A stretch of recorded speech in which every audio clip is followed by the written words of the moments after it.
This is part 2 out of 4 for getting mixed reality VR mounted for Unity. In this part, we'll be changing the controller models and getting rid of any basic debug features such as a FPS counter and basic grounds. To start off, you want to just click on the toolkit on our hierarchy, which will show up in our inspector. In our inspector, we will scroll down a little and you'll see all the basic settings for it. What we want to disable is the boundary systems, which will get rid of the blue floor, and the diagnostic systems, which will disable the small box showing FPS and so on. After that, that's basically the first half done. Now just to get the controllers showing.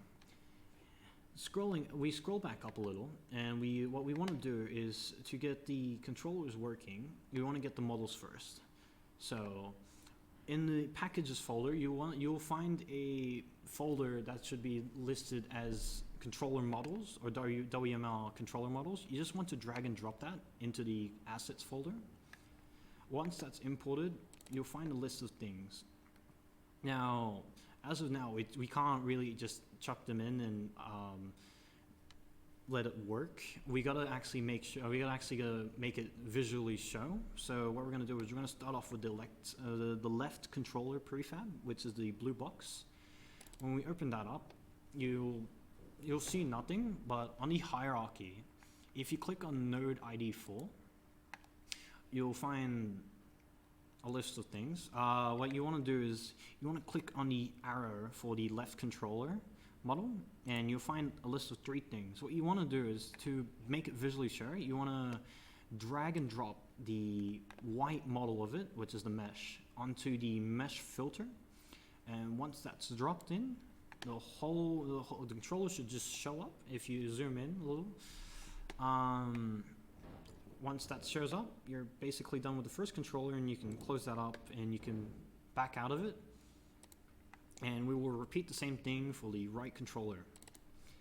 Just a little note, when we get the controllers working, you will notice that the controllers will be really small, like very tiny. So I would recommend having the controllers scale to like 32 or like 40.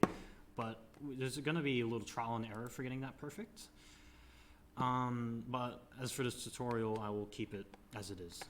So after that, we want to get the controllers actually showing up when we're playing it. So what we want to do is we're going to go back to the toolkit in the hierarchy, and we want to scroll down. In the input system settings area, we want to clone the profile for it, so we're able to change it around. Once we clone it, it should show up in your assets or wherever you were exploring. It doesn't matter, but I'd recommend just having it in the assets folder so it's easy to access. Once that's there, we want to go back to the mixed reality toolkit in the hierarchy, and we want to open up the show input profile system contents. Once that's done, we want to scroll all the way down, and we're looking for the controller settings.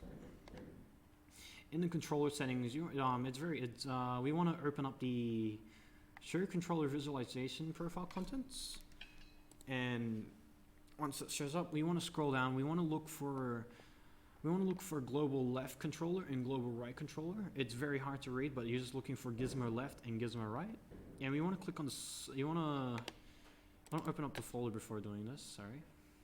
You want to have this folder open and then go back to the toolkit, sorry. When you're still in the folder, once you have the folder for all the models, make sure you clean up. You want to make sure you drag and drop the ones that are pointing right. Make sure you just drag it onto the right, you drag the right onto the right, left onto the left, of course. And once those are dragged in, they are ready and changed. So when going into the mixed reality world, you should, when hitting play, you should be able to see your controller models. Again, you want to make sure they will be small as it is, so a bit of rescaling will be required. I would say around 32 for all axes will do. But after that, that's all for part 2.